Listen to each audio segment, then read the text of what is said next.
Going to be John McGrath. John is a startup solution architect for AWS. John, how long have you been here? A little under a year. A little under a year, so he's a little bit of a newbie for us, but in our terms, that's old by now. He knows a lot. He's going to be talking about keeping your infrastructure costs low, so I'm going to hand it right off to him. Thank you. So this is a little bit of a hybrid business technical talk. So we'll talk, obviously money affects the whole business, but we'll be talking about specific, AWS tools and techniques and, let's say, design patterns for reducing your costs. First, just a brief mention of who I am and what I do. I'm a solutions architect specifically for startups at accelerators and incubators in San Francisco.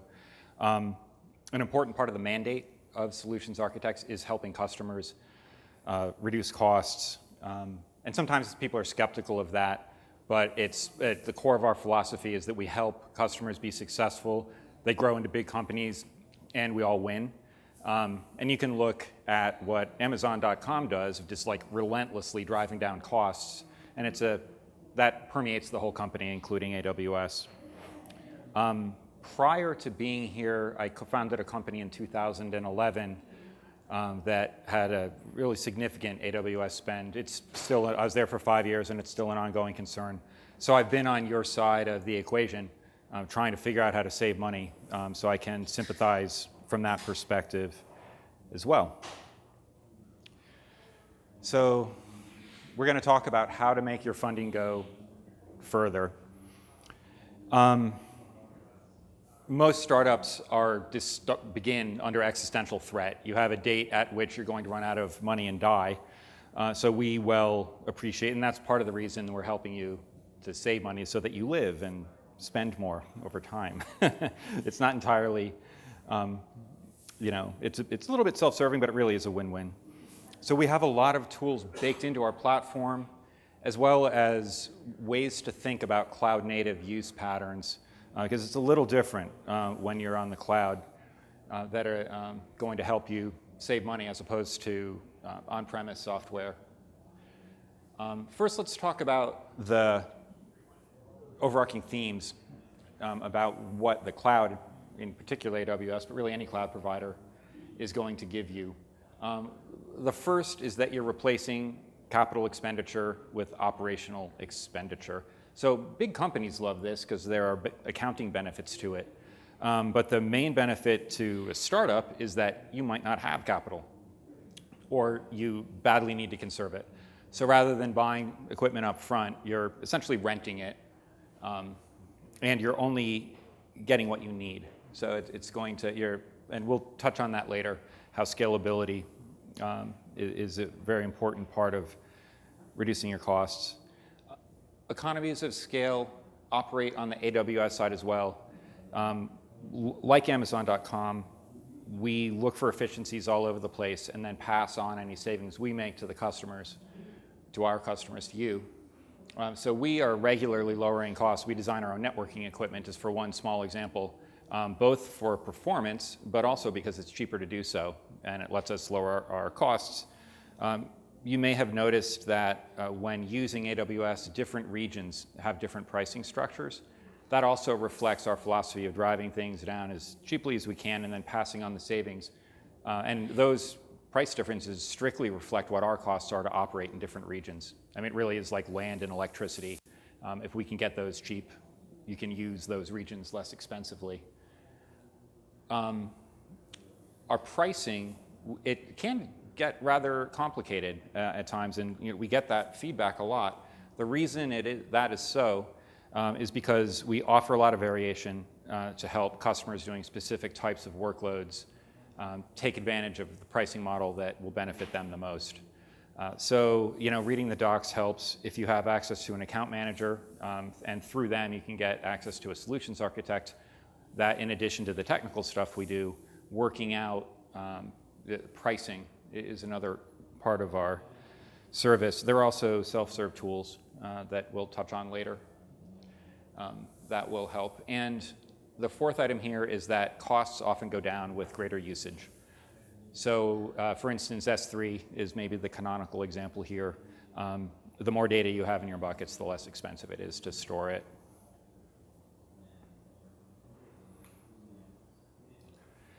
So we touched on this a moment ago, but let's just visualizes how computing is going to save money over on-premise software.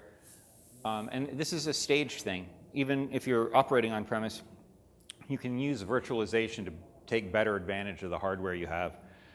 So if you're able to run, X virtual servers on one physical server, you can run the box at full capacity and save money. That kind of thinking is taken further when you're in the cloud because it's strictly OpEx. You're not having to buy anything up front. There is a variation on upfront payment that we'll get to called a reserved instance, although it is more flexible, certainly, than actually owning servers yourself. In terms of AWS scale, we're constantly opening data centers.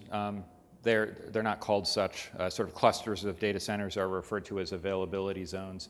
So in addition to opening new regions all the time, regions consist of clusters of availability zones, which consist of clusters of data centers, as our purchasing power is enormous. It really across the board in terms of like the containers that you use to actually put all this stuff in, servers themselves, land and electricity, and we have whole teams that focus on purchasing things less expensively in order to pass that on. And utilization is just fundamentally higher when using virtualization, and particularly when using AWS, because we spend a lot of effort on partitioning workloads more efficiently. Part of that is to provide a better service because we want to make sure that somebody heavily utilizing their instance isn't affecting neighbors. And also it's to make sure that we're using all our resources effectively. So again, we can pass on savings we get from that.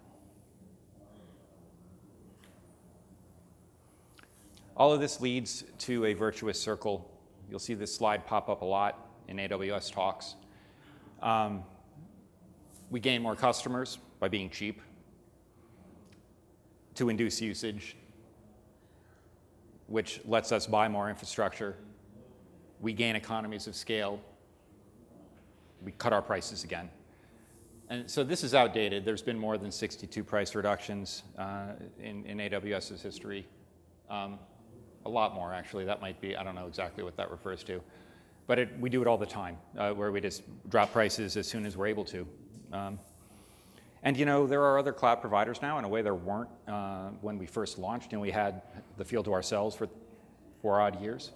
And competition is good. This was our philosophy from day one, but now we're all the more aggressive about it in order to compete.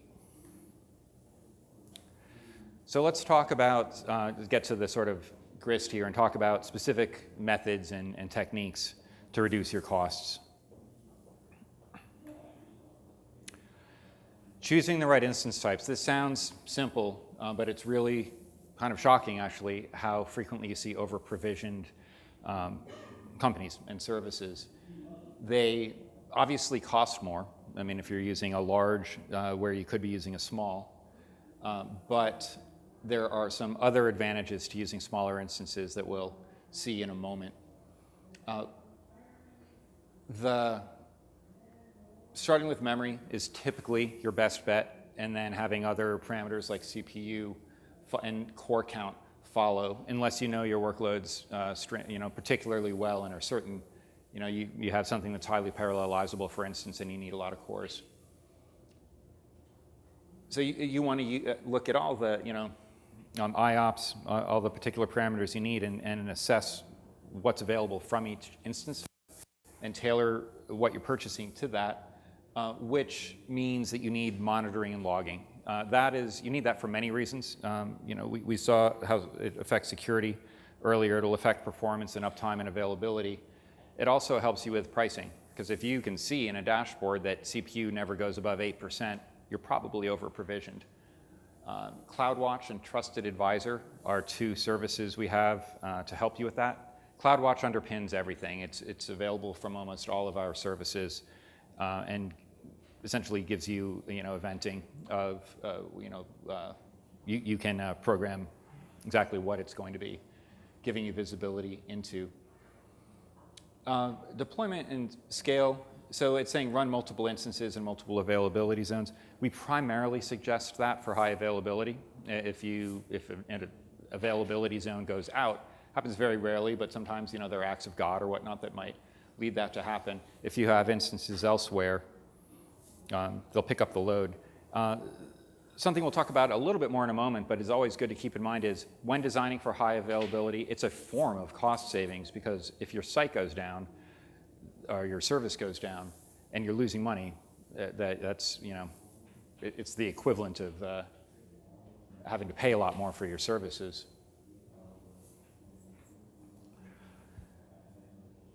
Sure.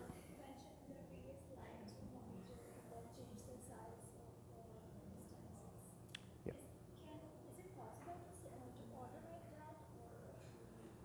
Yeah, so the question was, is it possible to automate changing the size of your service?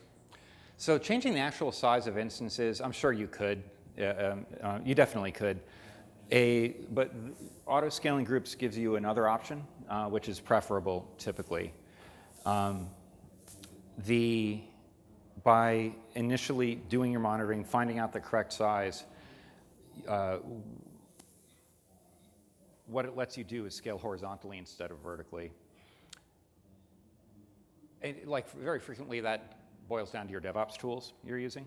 And you can often just simply notice that your load is low and swap out the AMI, the instance ID type, and your DevOps tools will just start cycling in the correctly sized instance.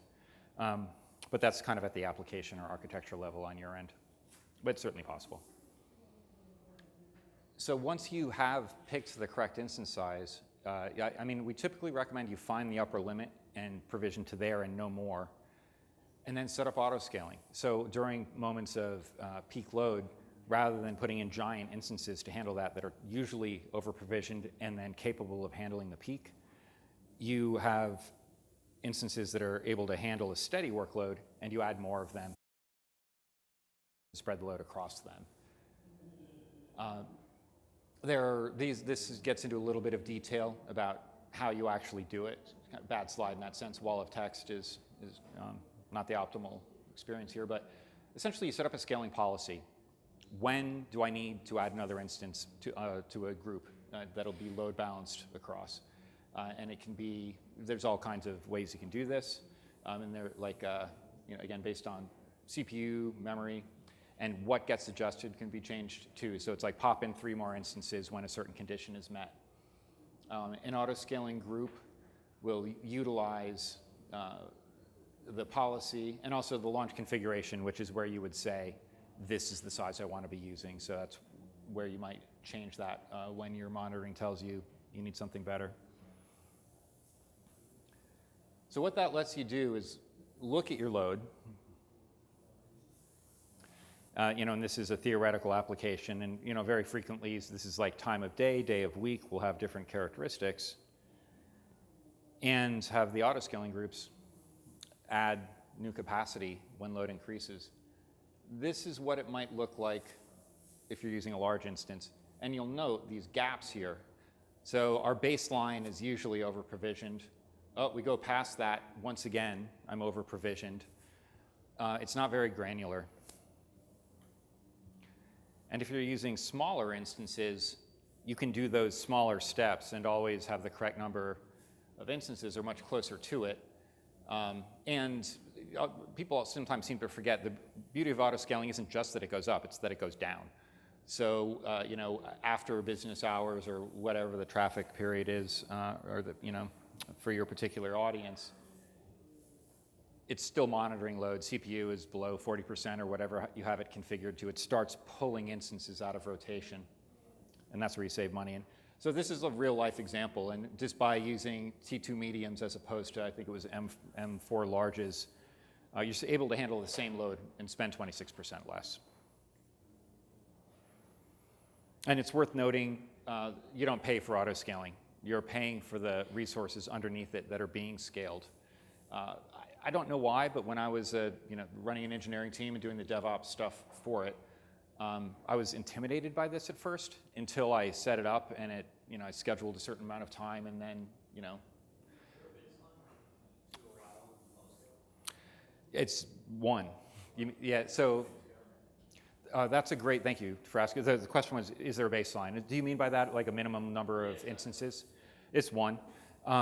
So it's very advantageous to set up auto-scaling even if you don't expect to go above one for some time, because it becomes a high availability tool. You lose your one instance, the auto-scaler says, hey, I'm supposed to have one instance, and starts another one.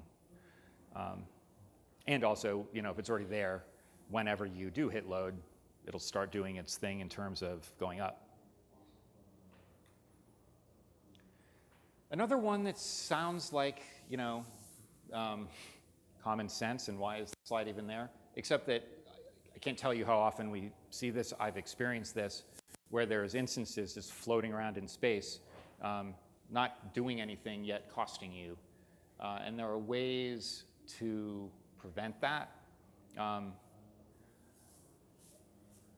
Using DevOps tools is a really important part of it, and using autoscalers. So if things are being created automatically, they're usually being destroyed automatically, or you can operate in that manner and help prevent orphaned instances. Simple instance stop-start. If you really need to keep stuff around, it's possible to stop it without destroying it, and you're paying for storage, but you're not paying for the running instance. So if you're storing gobs of data on it, maybe it's something to consider. But it allows you to have a degree of permanence while turning off the cost. And that's, I'd say, probably utilized less than you might expect. Tear down and build rapidly. If you're just regularly cycling servers, you get in the habit of not forgetting about them. And treat resources as disposable. I've heard this described as consider your servers cattle, not pets. So in the 90s, we all used to name our, we had, Tweedledum and Tweedledee were our mail servers or whatever. You want to be able to have DevOps tools instantiate those and then kill them when necessary. And it's going to help you manage things better. And it's also going to have many other corollary benefits. DevOps is the topic of an upcoming discussion that I recommend. But one of the advantages is better resource management. Tagging your resources there's not a slide on that here, but I'll take the moment to mention that now. You can tag your resources, which lets you get visibility into them. You can say, what are all my dev resources? What are all my resources tagged for my San Jose office? And it's a way to see what you have running at any given time.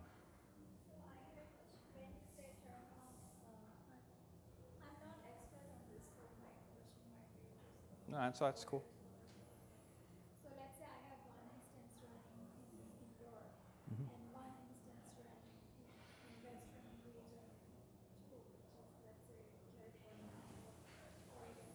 When you say turn off unused, let's say the instance is not being used in Europe, turning off the instance in the different region, or is it that someone is running more than one instance within same region?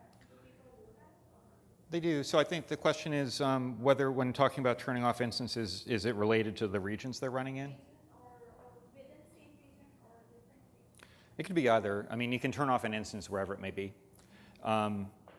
So, if you're, for whatever reason, have something running in Singapore and you want it to persist but don't need it to be running at any given one time, you could turn it off. You can do kind of whatever you want with AWS. It's like, we give you enough rope. But that's totally plausible. Is there a use case here? Under what circumstances or situations someone would want to have more than one instance within the same region? Within the same region? If you frequently you want all your, well, for one thing is cost. The least expensive regions in the US are Oregon. Again, cheap land and electricity. US East 1. Also, this is a kind of a broader topic than just cost, but it relates to cost.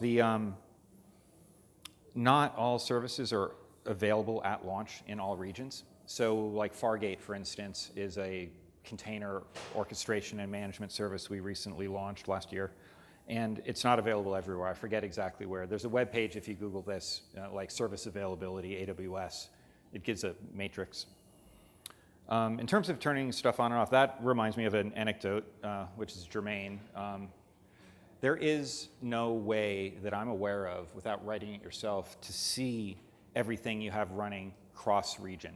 And it's a failing of the AWS console UI. And just be aware of that fact. I once had a developer, for reasons that are still not clear to me, spin up like a C8XL in Singapore, one of the most expensive regions. Everything else we had running in Oregon, though. So I was used to checking out what was going on in Oregon, and I was just doing a survey. I don't know why. I was just going through the regions and seeing if we had stuff running elsewhere. It cost us $16,000 because it sat there doing absolutely nothing for like 3 months. So Within same instance, we can change it from T micro to large and all that. So that makes it more expensive if we use same instance and change the size. it's priced by instance size. So in terms of like if it's the same server running the same software and you switch the instance family or size, they're priced differently. So we have instances that are optimized for compute. C series instances are optimized for memory, R series, or the T ones are burstable, and they're priced differently, but they also have different sizes, so you can get different amounts of whatever resource it is that your application needs.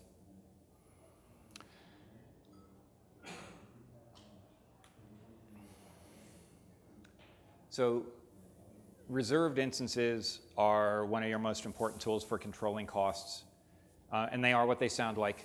You can reserve an instance for a 1 or 3 year term, and there's some nuance in the pricing and what you need to do up front for that, but they're hugely less expensive. I think like a 1 year reserved, they're often like on the order of 75% cheaper. You pay less the longer you reserve it. You pay less if you pay up front for it, but you needn't pay up front for it. So a lot of startups aren't sure they'll exist in 3 years, certainly aren't planning capital expenses that far out. You can get what's called a no upfront RI, and you commit to running it for that period of time, but you don't have to pay up front. You get less of a cost savings, but it's still meaningful. By running reserved instances, ideally you're mixing them with on-demand instances and utilizing that with auto-scaling. So if you figure out a baseline load, buy reserved instances to cover your baseline, and then utilize on-demand instances for everything above that, is the typical pattern. Question.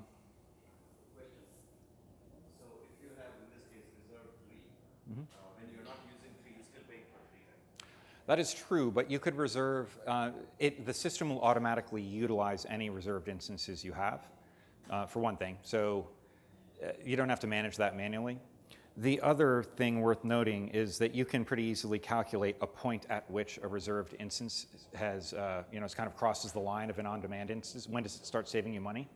And that might be like if I run this for 7 months, it's cheaper than the equivalent on demand. So therefore, if you're planning on running it for 8 months, still get the reserved instance. Does that make sense? Yes, Yep. but I'm thinking of looking at that chart. Mm-hmm. If I,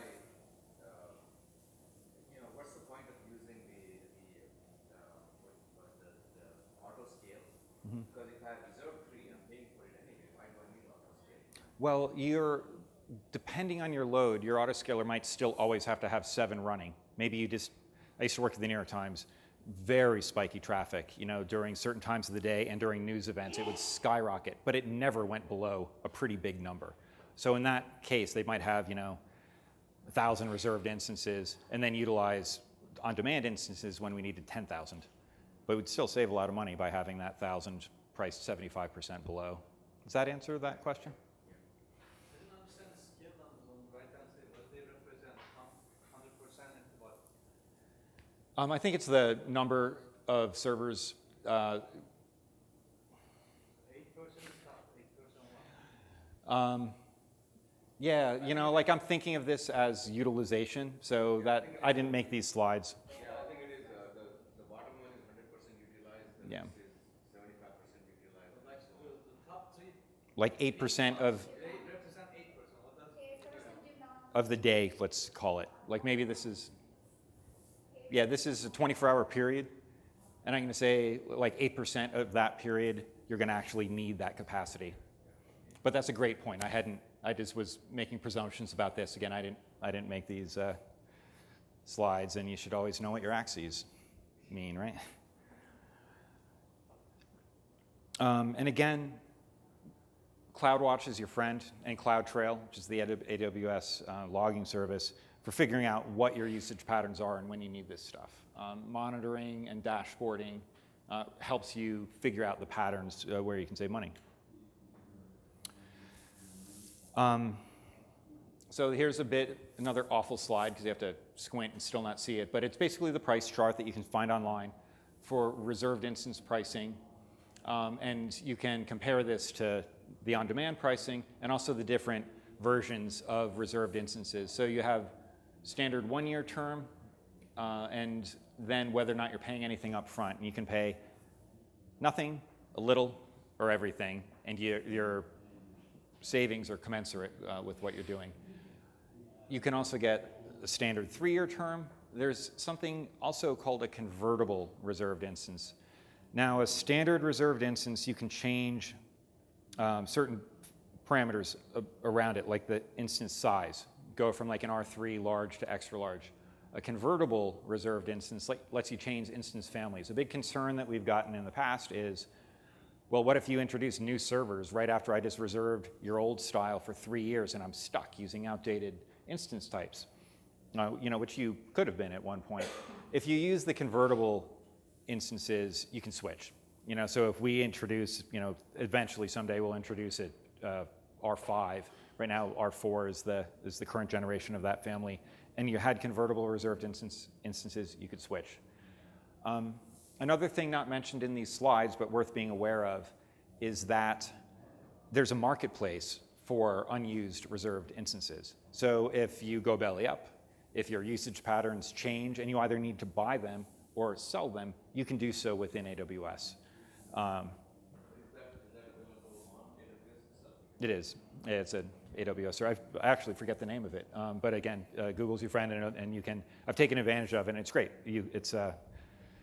So you don't get stuck with unused inventory, and sometimes you can get a deal. If you only need them for a certain period of time, or. So the other question, you mentioned 75% savings, but here the highest I see is 54. Yeah, it probably depends on.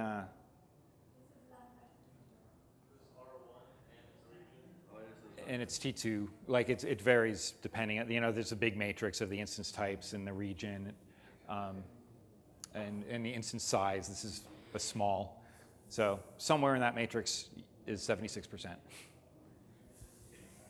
is startup focused, so this pricing is for startups or for No, it's for anyone. This is, the rack rate. because for startups you should have more advantages for the first year instead of 3 years because they may or may not. So the two things there. I'll mention the programs we have for startups to help them get started for free in many cases. There's a few of them. The other is we have slim margins, and they're pretty much the same for everybody. So we're super sympathetic to startups, and by number of customers, that accounts for a big chunk of them.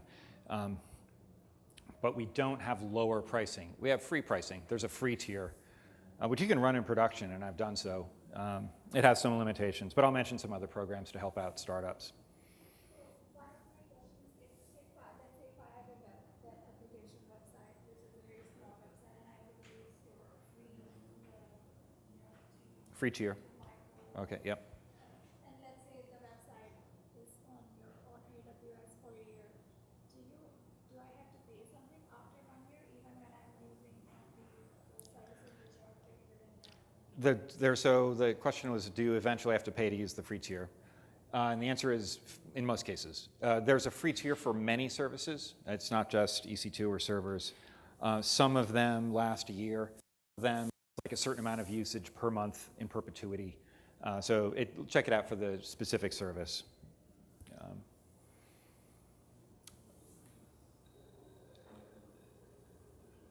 So there are reserved offerings, not just with EC2, but on other, sometimes related services. Almost everything we do at some point runs on EC2. Amazon and AWS, we use our core services to build are more advanced services. So EC2 is down there on the bottom somewhere in almost all cases. In addition to getting reserved EC2 instances, RDS is our relational database service.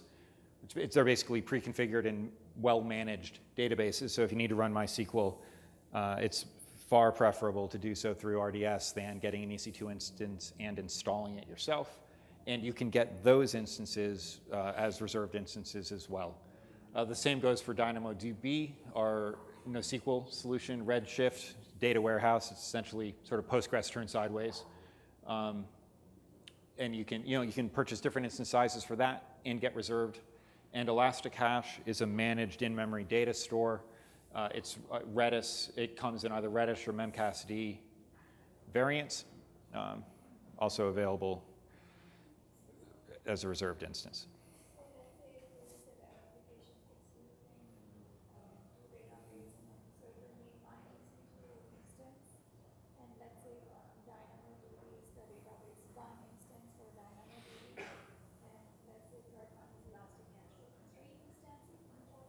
If you needed all of those, you would get, if you're using different databases, sure. Like if you're doing everything at RDS, you could choose to just get a single large one. There's a lot of nuance to it, but you can mix and match these, and if you're using different services, you'd pay for them separately.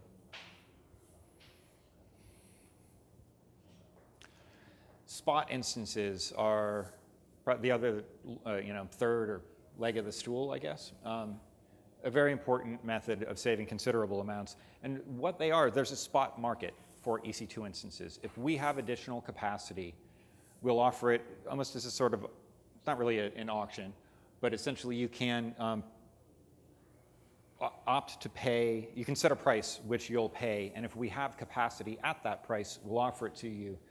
The trade-off is if we lose that capacity because people are using it for on-demand or reserved instances, they can go away at any moment. We give 2 minutes of notice for that to occur, and an event is broadcast letting you know your spot instances will cease to become available in 2 minutes. So you need to build into your applications the ability to withstand that. If you do so, they can be like crazy cost savings, and there's certain kinds of workloads that it's very easy to architect around this. The canonical use case is workloads that can be queued and done asynchronously. So if you're, at one point I was running a search engine, we were indexing huge volumes of pages, and we would queue them. Index this, index this, index this. And then we had a big farm of instances that would just pull off the queue. And when we started using spot instances, we actually saw that 90% discount instantly, which was great. They would, and because they were just pulling jobs off and running them quickly, when we got the 2-minute warning, we just stopped dequeuing stuff, let them die, and then either submit bids at a higher level to get some capacity back, waited for it to go down. It depends on your workload, but if you can do queued workloads, you can save tremendous amounts of money. One other thing I'll mention here is that we have an option for spot instances called Spot Fleet, which lets you define clusters of spot instances, and they can be heterogeneous. So you can have different sizes and different instance types, and by utilizing a fleet, a heterogeneous fleet, you're less likely to lose the whole thing. Because if somebody comes in and reserves a bunch of T2 smalls, and that's what you're losing, you can lose them all. If you have a mixture, you might lose all the smalls, but still have everything else running. Work is still being done, yet you're getting the savings of spot instances. They're very applicable for high-performance computing workloads, in part because you can chunk stuff like that.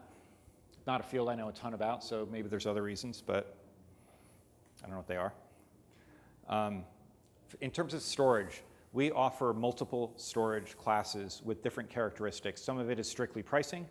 Some of it actually changes the underlying storage mechanisms. There's a standard S3 pricing, not mentioned here, and I don't know why, because it's really more important in terms of cost savings. There's a version of S3 where you strictly change the pricing model, where you're charged for access and less just for volume of storage. So if you have data that's you need to keep and it needs to have the same durability as S3, which is astronomical durability because it's very distributed, If you use the reduced access model, you pay a lot less for it because maybe it's legacy data, or it's like you're rolling off old videos and there's a decay rate in terms of how often it's accessed.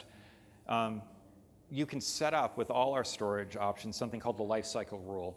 And it's a rule that says, all right, switch it to a different kind of storage.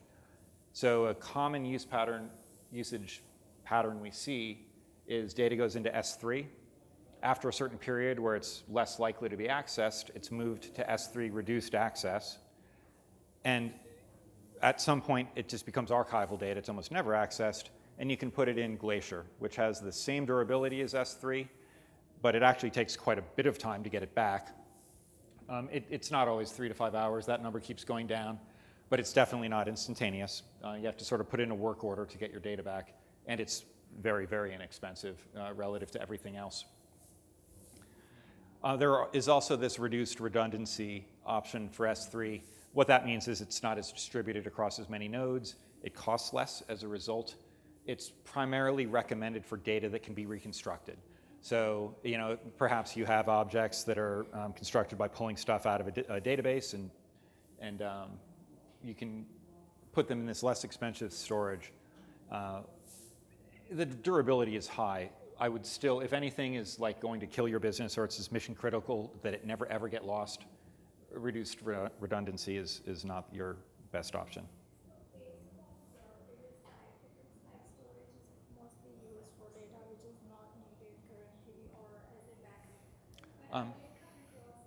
That's not the case. I mean, data can be used live for all kinds of stuff. It's not just for storage or backup. I came across some websites where people kept their images and some heavy files on S3 at AWS, but the actual website was running on some other services. Sure. But the images were being shown. Yeah. So we can address some of this stuff. It's not germane to pricing afterwards. I'm happy to answer any questions. The question was, are there basically, or the comment, cases where you're running services elsewhere and accessing data on Amazon? And absolutely. There's lots of hybrid architectures where different pieces of your architecture running in different places and they talk to each other. So offloading from your architecture is another way to have considerable savings. CDNs, content delivery networks, will, for static content, JavaScript files, images, you can put data out there and you're reducing your fees for hitting S3. There is a cost for CDN content itself, but you can balance how you use them to reduce your costs and also gain speed, because the CloudFront, our CDN is distributed all over the globe. It's over 100 access points at this time. It's getting a little short on time, so I'm just going to kind of move a bit faster through some of these. Managed services are core to utilizing cloud-native services. And essentially that's where instead of installing all your own software on EC2, you are letting us run the software for specific types of services, and we manage the patching of the operating system, also the patching of the software itself, also things like automated backups. Something to note here is that in addition, and this is a horrible slide again because you can't see anything, although it gives you a sense of the depth of our offering, and this is like completely, we have far more services than are shown there. So things like a database, like I just don't think you should never configure MySQL again for the rest of your life, because regardless of what cloud service provider you're using, that is error prone and less secure, typically. We hire a large number of extremely competent security experts. So when you utilize managed services, you're going to get a better quality of service. It's also going to reduce your total cost of ownership, because frequently it lets you not hire people, or hire people who can add business value, who know your specific domain. And then people who are just administering infrastructure will hire those people, and they're hyper specialists, and they'll let you focus on. Sure. I was waiting for the right time, but you're not going to talk about it. You talked about the cost savings for instances, a lot of flexibility stuff. But we have an issue with the table access, database cost. So if you set it too low, then it slows down. Is there a mechanism that is adjusted itself and down just like the instances? You can change the provisioned IOPS in some places. We are happy to dig into that with you later. Depends on the service and on the circumstance. There are ways to adjust, like network bandwidth, essentially, that will affect pricing. And grab me later. We can talk about it.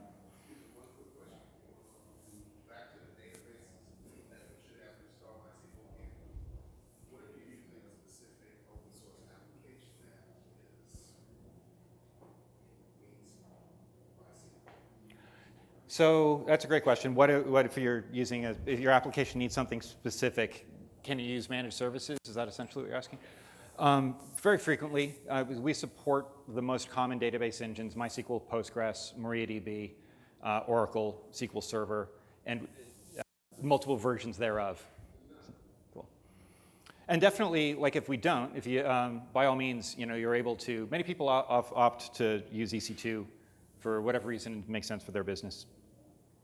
Consolidated billing will let you see billing across multiple accounts, and more importantly, perhaps, share reserved instance discounts.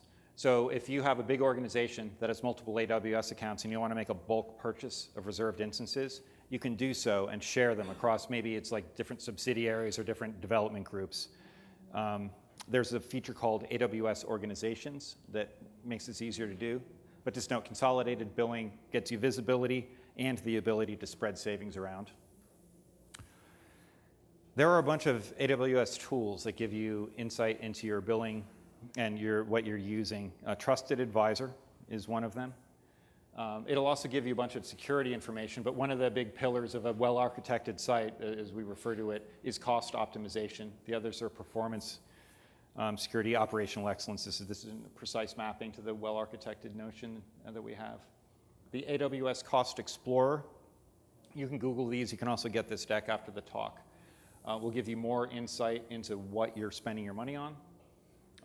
And usage reports are available for various services too.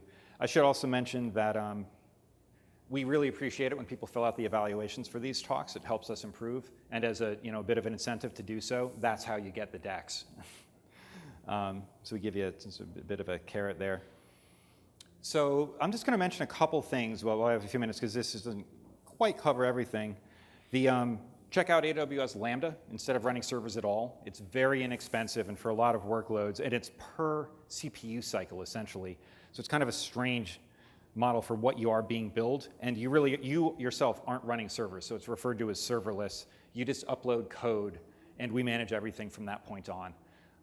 There's some limitations, like it times out after 5 minutes, so if you need really long running processes, it's not suitable. For basically almost anything you can do within 5 minutes and within 3 gigs of RAM, it's a great option.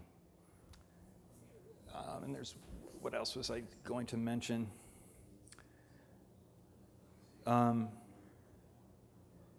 Containers also help. So we have a service called Fargate, which is similar in that we manage all the underlying infrastructure. You define a container, and you can auto-scale those very easily, and it's a great way to control cost as well. Do we have any time for questions? We don't. I am here all day, as are my colleagues, and I'd be more than happy to talk to anyone one-on-one. Thank you so much. Enjoy the rest of the day.